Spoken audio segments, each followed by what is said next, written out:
Hello, everyone. This is author, motivational speaker, and dating coach Matthew C. Horne. And I'll bring you a video tonight titled, Is There a Love That Is Worth Fighting For? It's brought to you by my books, How to Get Beautiful Women and Everything Else You Want from Life, in addition to How to Be Appealing to Successful Black Men for Black Women. They're both available at my website, www.matthewchorne.com. Get your copies. And everyone who's ordered, I know you already got your copies, man, because I'm precise with it. Don't forget to like, comment, share, and subscribe. And to continue to push me up the algorithm so I can continue to bring you these elevated messages.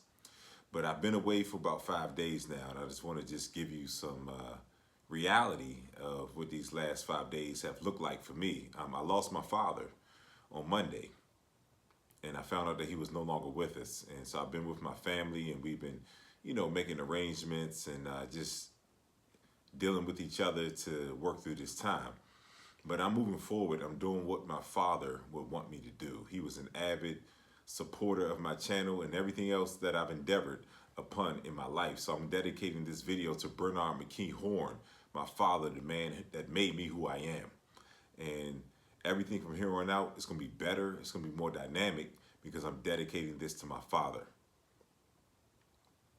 But this particular message, this video came about because I had to revisit all of the conversations that I've had with my father. And his most vulnerable conversation that he had with me was pertaining to love. I was 21 years old. I was in love with a woman, and we were facing certain things. And he told me, you might have to get in the car and go see her, because I was in D.C. and she was in North Carolina.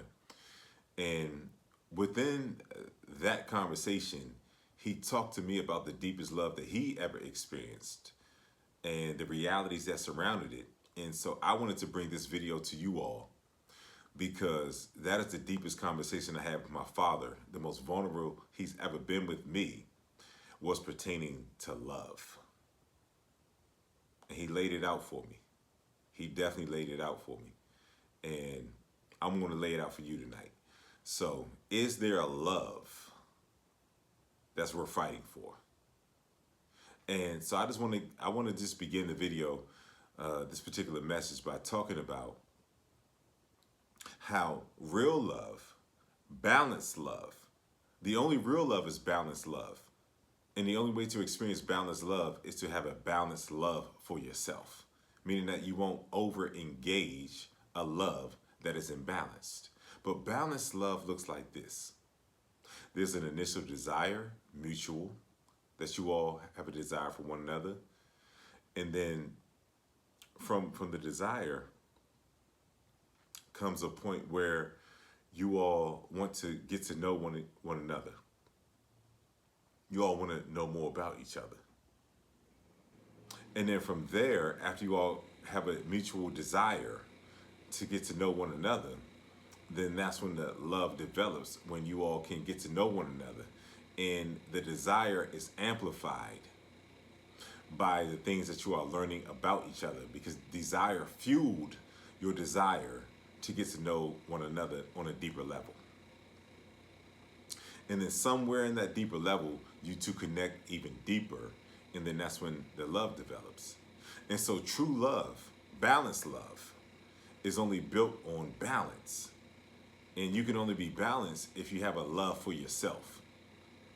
Meaning that you can understand when the woman is not coming towards you the same way that you're coming towards her, even if you all have developed love. And so love grows with a balanced man in the construct of balance, because he's not going to over-insert himself into the developing love if he understands that the woman is not coming towards him the same way that he's coming towards her. See, desire and love are very congruent, because desire fuels the continuation of the growth of love. A woman can love you, but when her desire wanes, then that's when her love is pulled back from you, because her desire is pulling back from you. See, the thing about love is that love is a construct that is independent of the man and the woman. It develops in a space, in a sphere, all of its own. But the desire to continue to move forward to one another is the catalyst that allows the love to grow in a healthy and balanced space. So you can have experiences with a woman, and the love can develop, the mutual love, which makes you feel more alive than you've ever been. But if her desire does not meet your desire, when you two encounter the inevitable conflicts of two individuals with decades of life before they ever met one another, encounter, then that's when love and the depth of love and desire is revealed. See, the thing about love is that it's fueled by desire.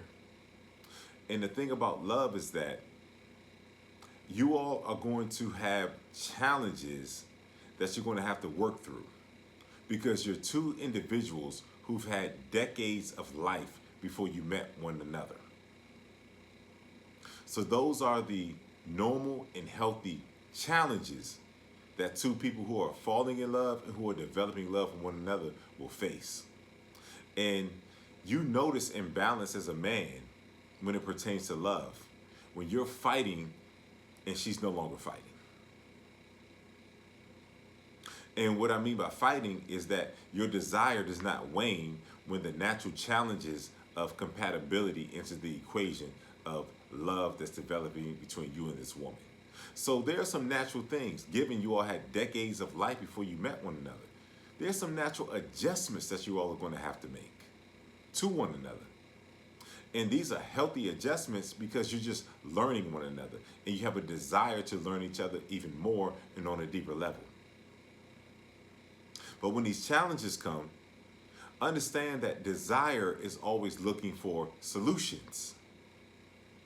And if you notice imbalance because you're still hanging in there and you're looking for solutions for you all to continue to move forward, because there's nothing in the back of your mind pertaining to her that would keep you from withholding yourself from continuing to get to know her and finding congruence and compatibility. So how the woman moves in that space of conflict is going to reveal the compatibility. And the compatibility is mainly the desire that has to still be present for you all to move together congruently. See, when you desire the woman and when she faces challenges and her desire is waning, you're going to feel her pull back. And the only way that you feel a woman pull back is because you're moving towards her. And when that happens, that is the moment when the desire is mismatched.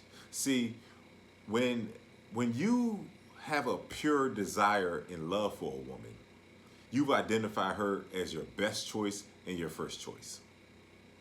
If she is pulling back when you all face challenges, then there's an asterisk beside your name in her mind. You're not her first choice. A woman can love you and desire you, but you can still ultimately not be her first choice. And you're going to find that out whether you're her first choice or not when adversity hits. It's inevitable. You all had decades of life before you met one another. So the challenges, the adjustments to each other's personalities, beliefs, ways of moving, these are natural, healthy challenges. But they're easily overcome because desire is always looking for solutions. If she's looking for an exit clause, if she's looking for an avenue of escape when the desire hits, you're not her first choice. Because when two people desire each other and they love each other, they're always weighing the conflict versus this person may not be in my life longer anymore if I don't resolve this conflict.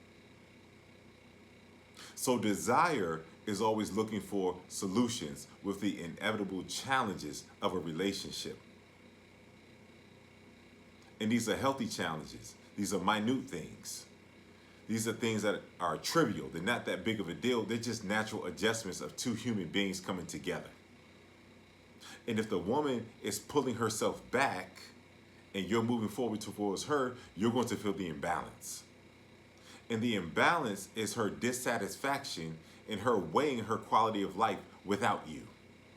If a woman is pulling back and a connection has developed and love has developed, if she's pulling back, she's weighing her quality of life without you. She's weighing the benefit that you present versus the impediments that she believes her quality of life will suffer if she stays with you. She's having a conversation of duality in her mind concerning you. And you feel her pulling back because there's no duality of conversation in your mind concerning her. You're all in. You've identified her as worth fighting through the inevitable challenges that you two are going to face. But is there a love that's worth fighting for? And my answer to you is no.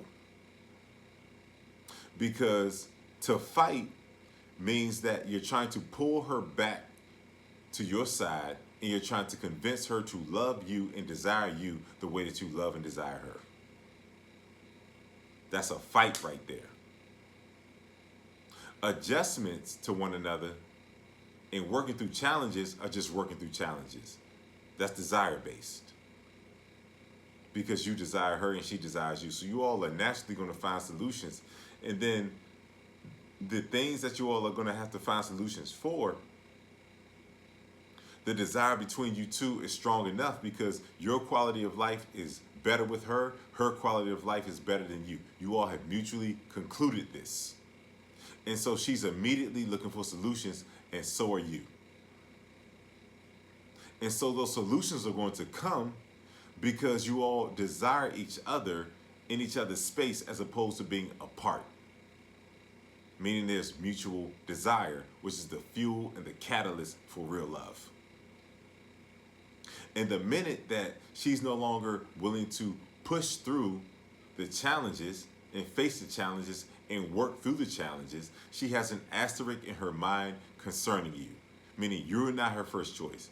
Yes, some love may have developed. A real connection was established. But if she's unwilling to work through the trivial things, what's going to happen down the road when more trivial things enter the equation? See, desire is always looking for solutions. And so there's not an overwhelming amount of conflict that you have to work through with a woman who desires you the same way that you desire her. Why? Because you all desire each other in a capacity that you all don't want to live without each other, which means that you're going to find solutions. You're not going to find an exit. And so when you are looking for solutions and the woman is looking for an exit and she's weighing her quality of life without you, you all are mismatched. Desire is mismatched. And you have to keep in mind, desire is ultimately the catalyst for love. And her love will dissipate and it will wane and she will pull it back because her desire is lessening for you. And if you're a balanced man, you desire yourself. And you don't care how deeply you love the woman, when you see that she does not desire you the way that you desire her, you withdraw yourself. You withdraw yourself. Because once again, if there are impediments and challenges and different things in your personalities that you're going to have to reconcile, and you're willing to work through those things, you're willing to have the conversations because the connection is rare and you deem it as that, and you want her presence in your life, you're going to continue to push forward. But the minute that she shows you through her actions, not her words, but through her actions, that she's not in it the same way that you are, you pull yourself back if you are a truly balanced man. There is no love deep enough that's worth fighting for. Fighting means that you're begging her to love you the way that you love her. And is there a love that's worth fighting for? Hell fucking no. Because love, true love, and desire is always looking for solutions. And if you two are compatible, you all are going to find the solutions to the inevitable conflicts that you're going to face as two individuals with decades of life who are coming together and fighting to find common ground. The conversations that you all instinctively have about finding resolution is the fight for common ground. The only thing you fight for is common ground. You never fight for love. Because if you're fighting for love, it's the evidence that you are deeper in the love equation, in the desire equation, than she is. Which means that she has an asterisk beside you. She's looking at you. She's acknowledging the experience that you gave her.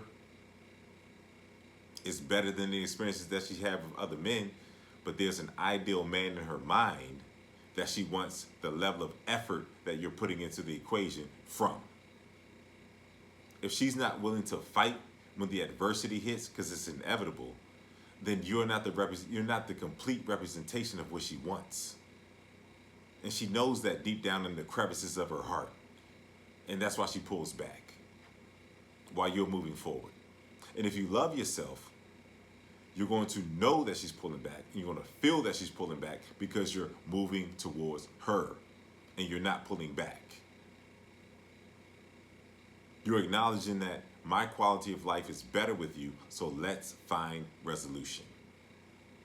And you're willing to have the conversations. You're willing to exercise the patience to see if you all can get on the same page.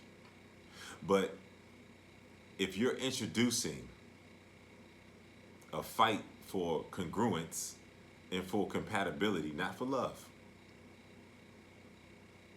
if you're fighting to get on the same page and she is acknowledging this challenge as too much, you're just not the man that she wants to fight for. And that's why it's impossible to fight for love. You don't fight for that because love has to be a mutual construct that manifests itself in each other, wanting each other, and experiencing a quality of life that is better with each other. You all have to make an individual conclusion that my quality of life is better with this person. And that's going to elicit the instinct to find resolution for the inevitable conflicts. But if that's not present, then she's not present the same way that you are present. And you have to love yourself enough and be balanced enough within to recognize the imbalance that is her. And then you pull yourself out of it and you never revisit the equation with her. Because the love, if you're really balanced within yourself, it's birthed out of balance. Meaning that she has a desire for you, number one. She has a desire to get to know you more, number two. And then the mutual desire to get to know each other births the love. And when it happens in those steps, in that level of congruence, it's outside of time and space. It just happens how it happens. When that happens, you all are coming toward each other. And you're not only solving conflicts and resolving conflicts, you don't have to revisit those same conflicts. Because the desire is so strong and the designation and the conclusion has been mutually made, my life is better with this person. And when you conclude that your life is better with her and she concludes that her life is better with you, you all will find resolution to the conflicts. And this is something that you have to pay attention to, because the man who does not love himself, he will engage in an imbalanced love. He will engage with a woman that he loves more than she loves him, that he desires more than she desires him, because he doesn't desire himself and he doesn't love himself. That's why the only way for proper love to be birthed is from a love that you have for yourself. And if you don't have that love for yourself, you are a wild card. You're welcoming imbalanced situations, and you will end up on the wrong side of divorce. How do you think 80% of men end up on the wrong side of divorce? They didn't love themselves. They pushed past imbalance. They fought harder than the woman fought. And the woman had another man in her mind, a representation of another man in her mind that wasn't him. And then she got tired of looking at him, and she's mad at herself that that's the best that she could get. And she thought that she could insert herself into the relationship, into the marriage, and say, maybe my love will grow. But if it's not mutual desire, the love will never grow. Your love is growing because you're staying, And her love is dissipating and waning because she settled for you. You're the best that she can get. And she's not mad at you. She's mad at herself that she couldn't attract and keep the man that she really wanted. And then when she gets tired of looking at you, then that's when, oh, I'm not happy. You've been doing everything right. You've been present, loving, consistent. You may have even given her some beautiful children, instinctively wanted to provide, make her life easier, and then she hits you with that shit one day. Oh, I'm not happy. She's unhappy with you, but she's more so unhappy with herself that you're the best that she could do because she knows what she really wanted. She knows the man that she would have fought for when the conflict came. She knows the man that she would have instinctively looked for resolution as opposed to an exit. She knows that. But she's giving you signs and you overlook those signs because you didn't love yourself deeply enough to only engage with a woman who loves you just as deeply as you love her and who loves you just as deeply as you love yourself. So there's never a love that is worth fighting for, because fighting means that she's moving away from you and you're moving towards her. And you're trying to coerce her and beg her to come to your side and love you as much as you love her. There's never a love that's worth fighting for if you're a balanced, masculine, sexy, attractive man, because you're completely balanced within yourself and you have a love for yourself that will never be overrun and overturned by a love for a woman.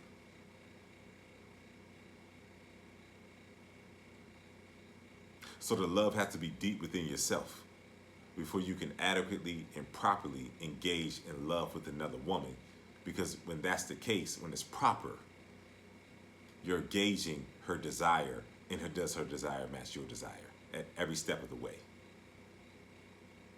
And I'll take this to the word before we go. The New King James Version of 1 Corinthians 13, verses 8. Love never faileth. No, let me take it to verse 7. Love beareth all things, believeth all things, hopeth all things, endureth all things. See, when the love is real, there's a hope. The hope fuels the desire to work through the conflict. And so it beareth all things. It bears the natural adjustments that you all have to make to one another.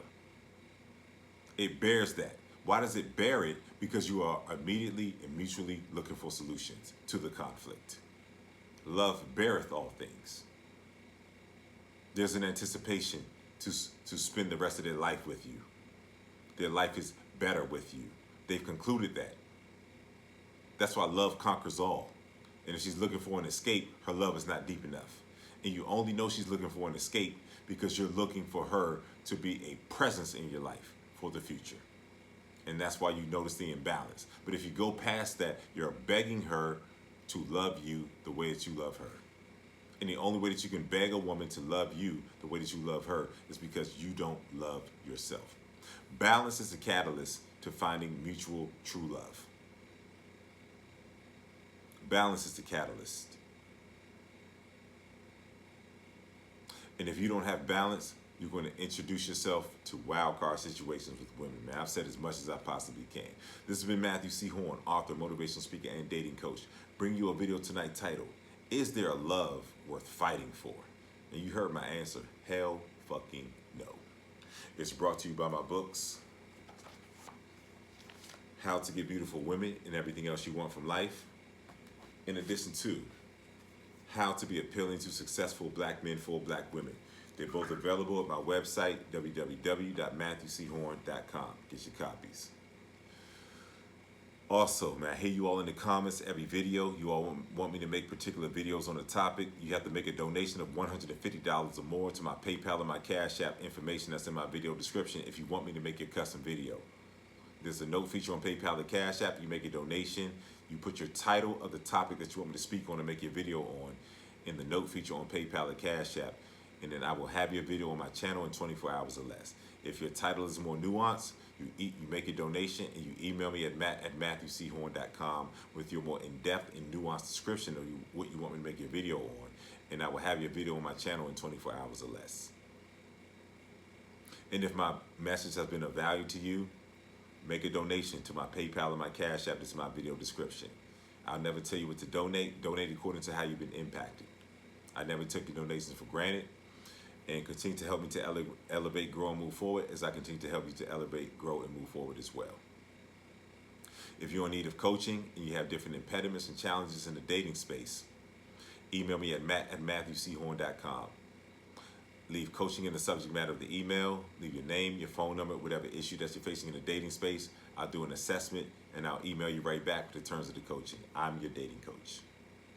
If you want to be a part of the 5 individuals who take the year-long coaching journey with me, I'm willing to coach 5 individuals for the course of a year.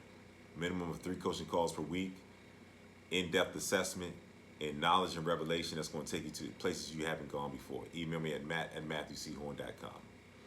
Join my school community, my dating coach community, exclusive videos every week, a Monday night Zoom call. We have exclusive access to me as your dating coach for an hour, and a space to elevate and grow. Join my dating coach community on the school platform. The information to sign up will be in my video description.